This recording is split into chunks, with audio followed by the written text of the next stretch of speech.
Hey all, வணக்கம் and welcome back to my channel. இன்றைக்கி வீடியோவில் இந்த ஒரு சூப்பரான egg podimas recipe with capsicum எப்படி செய்யலான்றதை வாங்க வீடியோக்குள்ளே போய் பார்க்கலாம். அதுக்கு முன்னாடி என்னுடைய இந்த சேனலுக்கு மறக்காமல் சப்ஸ்கிரைப் பண்ணிக்கோங்க. பக்கத்தில் இருக்க பெல் ஐக்கானை கிளிக் பண்ணிவிட்டு ஆல்ன்ற ஆப்ஷனை கிளிக் பண்ணிக்கோங்க. ஸோ தட் நான் போடுற வீடியோஸோட நோட்டிஃபிகேஷன்ஸ் உங்களுக்கு உடனே வந்துடும். இப்போது இந்த ரெசிபியோட டீட்டெயில்ஸை வீடியோக்குள்ளே போய் பார்க்கலாம் வாங்க.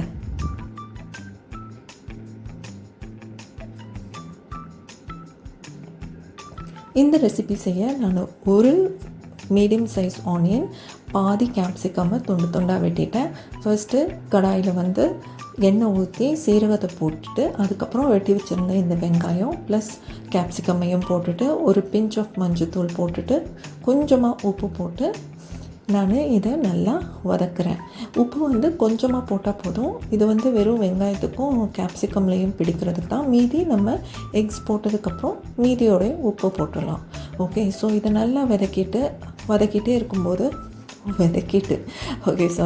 இதை நல்லா வதக்கிட்டே இருக்கும்போது நம்ம கொஞ்சம் ஸ்பைசஸும் ஆட் பண்ணிடலாம். இதுக்கு நான் பெப்பர் போடுறேன் plus 1 pinch of chilli powder, 1 pinch of garam masala. அது கூடவே நான் இஞ்சி பூண்டு பேஸ்ட்டும் கொஞ்சம் போடுறேன், 1 ஸ்பூன். ஸோ இது எல்லாத்தையுமே போட்டு நல்லா வதக்கிட்டு இருக்கணும். இது ஓரளவு கோல்டன் ப்ரௌன் கலரில் வந்தோடனே நம்ம எக்ஸ் போடலாம். நான் இப்போது இந்த ரெசிபிக்கு 3 எக்ஸ் போட்டிருக்கேன். உங்களுக்கு எவ்வளோ வேணுமோ நீங்கள் அவ்வளோ போட்டுக்கலாம். ஸோ எக்ஸ் போட்டதுக்கப்புறம் எல்லாத்தையும் சேர்த்து நல்லா ஈக்குவலாக நான் கிளறி விட்டு வதக்குறேன். ஸோ வதக்கிட்டே இருக்கும்போது முட்டை நல்லா வெந்து அந்த பொடிமாஸுடைய அந்த கன்சிஸ்டன்சி ரொம்ப நல்லா அந்த முட்டையும் நல்லா திக்கன் ஆக ஆரம்பிக்கும். ஸோ இப்போது நம்ம முட்டைக்கு தேவையான கொஞ்சம் உப்பையும் போட்டு நம்ம டேஸ்ட் பண்ணிவிட்டு இது முட்டை நல்லா வெந்ததுக்கப்புறம் நம்ம ஸ்டவ் ஆஃப் பண்ணிடலாம்.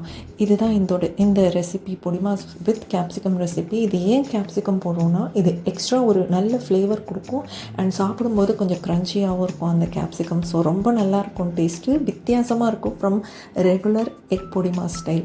ஏன்னா நார்மலாக எக் பொடிமாஸ் நம்ம எக்கு மட்டும்தான் போட்டு சாப்பிடுவோம் அண்ட் பெப்பர் அண்ட் மற்ற ஸ்பைசஸ். இது கேப்சிகம் போடுறனால ரொம்பவே டேஸ்ட்டாக இருக்கும். இது நம்ம ரைஸ் கூட வச்சும் சாப்பிட்லாம், சப்பாத்திக்கு டைரெக்டாக சைட் டிஷ்ஷாக வச்சு சாப்பிட்லாம், தோசைக்கு ஸ்டஃப்டு பண்ணியும் சாப்பிட்லாம், ஸ்டஃப்டு தோசை மாதிரி, ஸ்டஃப்ட் எக் தோசை மாதிரியும் சாப்பிட்லாம். அந்த மாதிரி நிறைய காம்பினேஷன் இருக்குது. நீங்கள் ட்ரை பண்ணி பாருங்கள், எப்படி இருந்ததுன்றதை காமெண்ட் பாக்ஸில் சொல்லுங்கள். இதே மாதிரி வேறு ஒரு நல்ல வீடியோவோடு உங்களை சந்திக்கிறேன். இந்த வீடியோவை இதுவரைக்கும் பார்த்ததற்கு ரொம்ப ரொம்ப நன்றி.